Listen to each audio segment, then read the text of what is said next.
Welcome back to the Dfs Sweatshop. I am your host, the Dfs Jerusalem, and you can follow me, of course, on Twitter at Dfs Jerusalem. Today, we're gonna be talking a little bit about pitching. This is the episode that you've been waiting for. This is the first class. MLB is still going on, bro. We had an awesome weekend so far. We still got one more game to go. We got a Monday night game. My New York Football Giants will be taking on Detroit at home. So we're gonna be looking forward to that.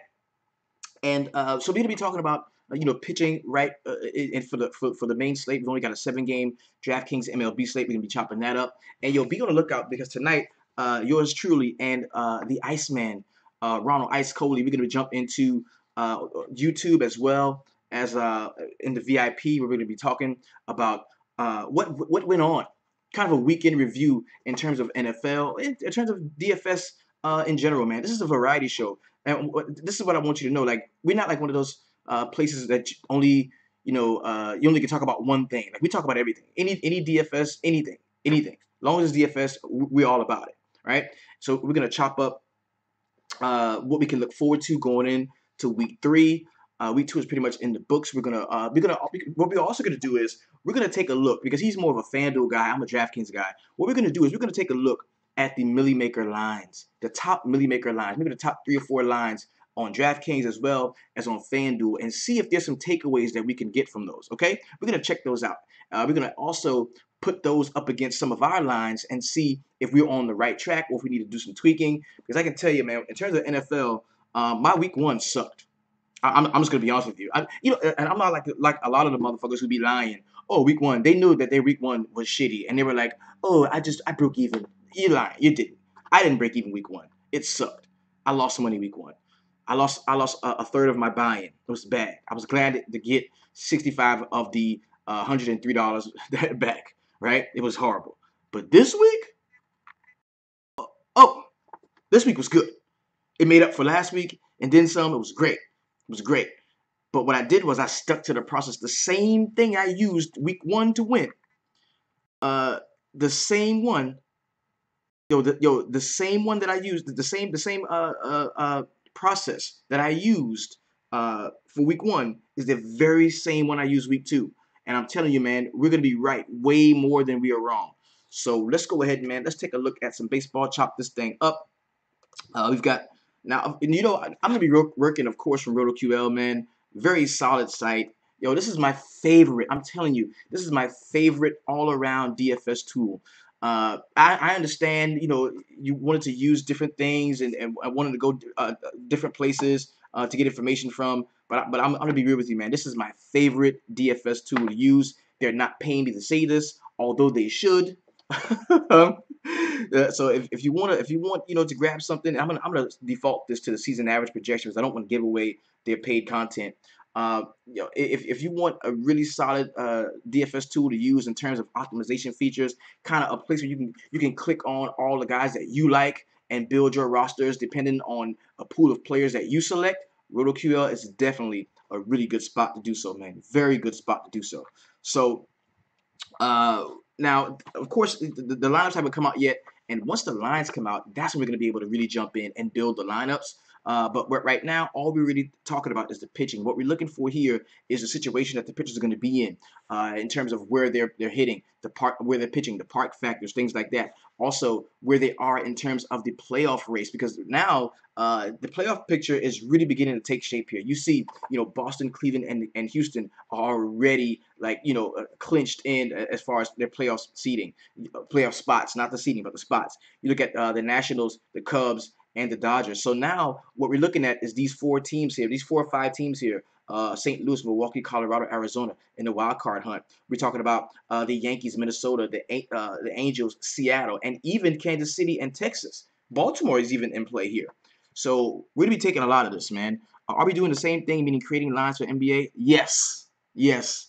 Bro, they are salivating for NBA. And I got to throw this out there. You know, in terms of our subscription base, the guys that are subscribed and that keep up with their subscription fees, man, those are the guys that are powering the shop.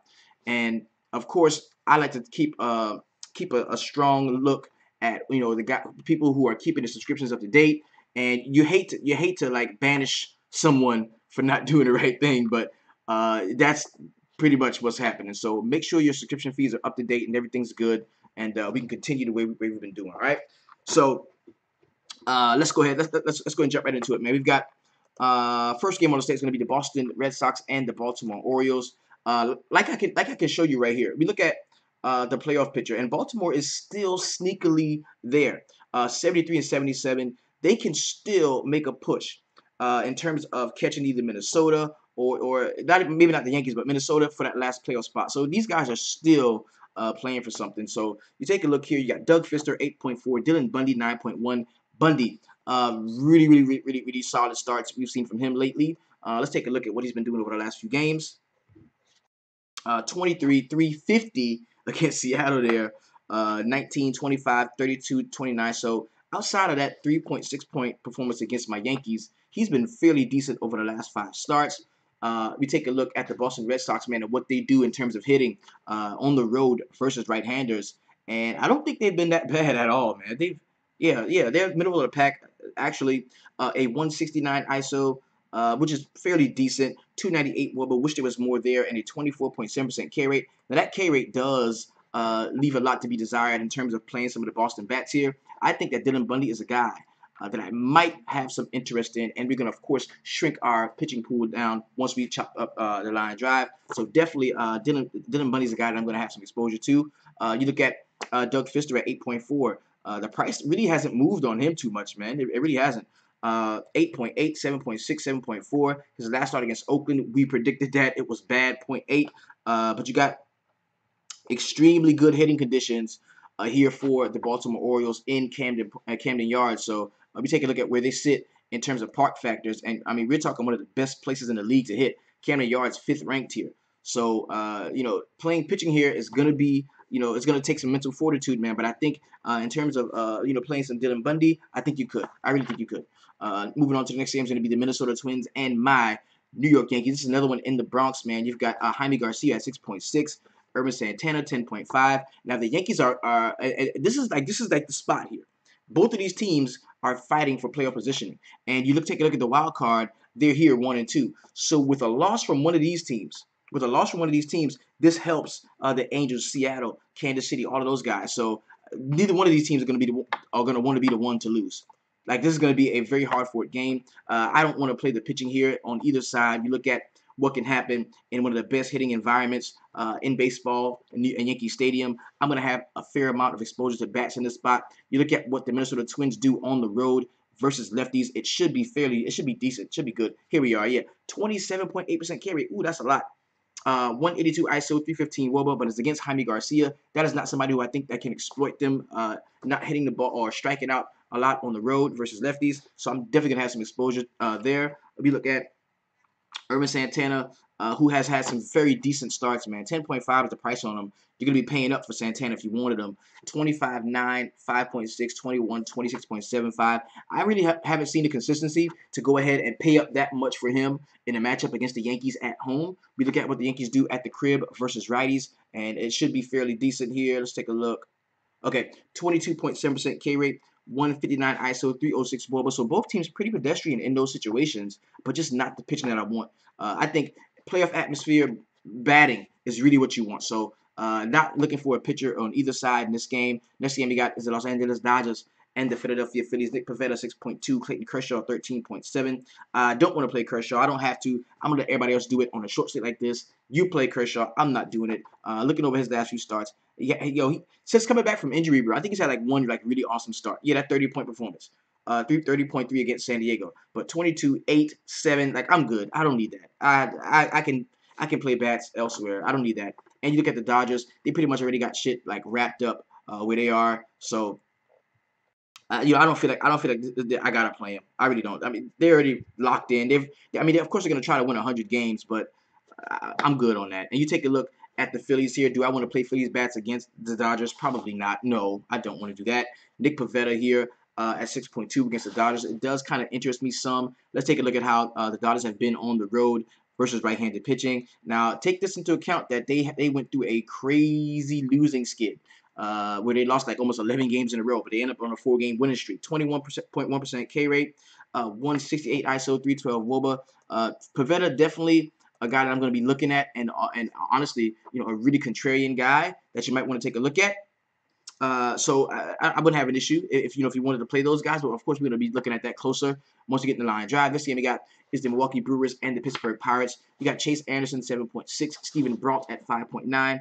Brault was a guy that had a very interesting start last time, 28.3 against Milwaukee, and that was in Milwaukee. So in a really solid hitting environment, he was able to put up a nice amount against the Milwaukee Brewers. So just that right there. And then the park shift going back to Pittsburgh, to PNC, which is a much better spot for pitchers here. I'm going to take a look at Stephen Brault. I am. Because I'm sure the Milwaukee Brewers on the road versus lefties strike out a lot. I'm sure. I'm so sure. Take a look here. Okay, we've got him 23.7% K rate. Not as high as I thought it was, but that's still decent. 141 ISO. Now the 340 WOBA is concerning. For me, I would like it better if the WOBA was lower, the ISO was higher, and the Ks were higher, and the K rate was higher, because that means they either hit home runs or they they strike out a lot. So I think this could be a low-scoring game. It's 8.5 run total here. Stephen Brault, definitely a guy I'm going to be looking at, as is Chase Anderson at 7.6. He's a guy that I definitely think I can make use of him. Take a look at his last few starts: 12, 24, 8, 21, 14.45. Nothing magnificent, but against the Pittsburgh Pirates at home, versus right-handed pitching. Let's see what they do. Not bad. 20.1% K rate, a 193 ISO with a 341 WOBA. Let's take a look, because I don't believe that they're part of the playoff picture here. No, 68 and 82, so they're pretty much out of the playoff race. But they've still been hitting well over the last month. So you can take a look at them if you like. I probably won't so much. Next game we got is the Oakland Athletics and the Detroit Tigers. Oakland, man, they rolling out Jarrell Cotton at 6K, Buck Farmer at 5.5. We look at the Oakland Athletics and what they do on the road versus right-handed pitching, and I can assure you, bro, they've been pretty decent, man. This is a team that's like a West Coast version of the Phillies. Like, they got a lot of young bats, a lot of young guys with pop. Of course, they're not in the playoff picture, but they just want to hit the ball hard and hit it far. That's what these young guys are playing and having fun and just swinging the fuck out of the bat. So I think they're definitely going to be in play. And with that comes a high K rate, 25.6% here with a 217 ISO, but the 336 WOBA kind of evens it out for me. So I am going to have some exposure against Buck Farmer in Comerica Park, which is a pretty neutral spot in terms of hitting. I'm going to have some exposure here. I do not like Buck Farmer. You look at Jarrell Cotton at 6K. He's a guy that I do have some interest in. We look at his last few starts, 10.45. Negative 0.75, negative 2.4, 31 against Texas. So he has like tremendous upside and downside. But at only 6K against one of the worst hitting teams in the league right now, definitely a team that's packed it in, bro. There's definitely a room in my roster build for a guy like Jarrell Cotton. We take a look at Detroit and what they do at the crib versus right-handed pitching. Middle of the pack, 21.5% K rate, 176 ISO, 329 WOBA. Definitely going to have some exposure to Jarrell Cotton here. Next game we got is the New York Mets and the Miami Marlins. We got Matt Harvey at 5.1, Dan Streley 7.5. You look at the Mets and what they do on the road versus right-handers. I would venture to say that they've not been great. 21.1% K rate, 157 ISO, 321 WOBA. That's going to put Dan Streley in play in some spots for me. We look at Matt Harvey. He's had a decent start and very cheap at 5.1. His last good start was, I guess, oh man, a long time ago. Matt Harvey sucks. He just got hit up. Matt Harvey sucks. Play some Miami bats against him. Definitely play him. And once we get the line drive, we're going to finalize and solidify who those bats are going to be. Last game on the slate is going to be the Arizona Diamondbacks and the San Diego Padres. Luis Perdomo, 5.3. Patrick Corbin is at 9.6. I want to take a look at what we see from the Diamondbacks here. They are still not fighting. I mean, they're pretty safe at 87 games won. But, hey, there's still teams behind them that could play some catch-up. So I think we're going to see a spirited offensive performance from the Arizona Diamondbacks, as well as Patrick Corbin here. Look at the Padres, what they do at the crib versus lefties. I'm really excited to see what the Padres do here, because they could be decent or not. No, 24% K rate, 117 ISO, 260 WOBA. Check, please. My favorite pitching prospect on the slate tonight is going to be Patrick Corbin at 9.6. Love him in this spot.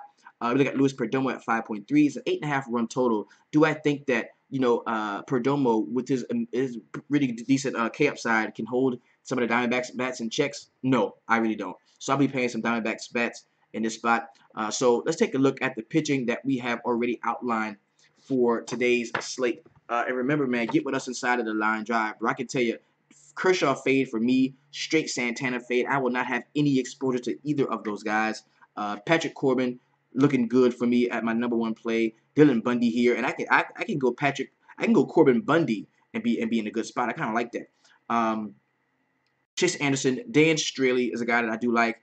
Nick Pivetta, Jarrell Cotton, Stephen Brault. Those are all the pitchers that I am taking a look at right now. And we're going to be talking a little bit more about these guys inside of the line drive at 5. If you want to be a part of that, it's very simple, YouTube people. Go to the website. It's www.dfssweatshop.com. That is where you will be allowed into the very best Facebook group online. I don't know if you noticed, bro, but yo, we have been getting to it. Family, we have been getting to it. So come check us out, man. Follow me on Twitter at DFS Jerusalem. This is your DFS Jerusalem. Yo, much love and peace to all of you. And you know what? If you're on FanDuel, keep it 250. If you're on DraftKings, keep it 200. You're rocking with the best, so that means you're always keeping it 300. Peace. We out.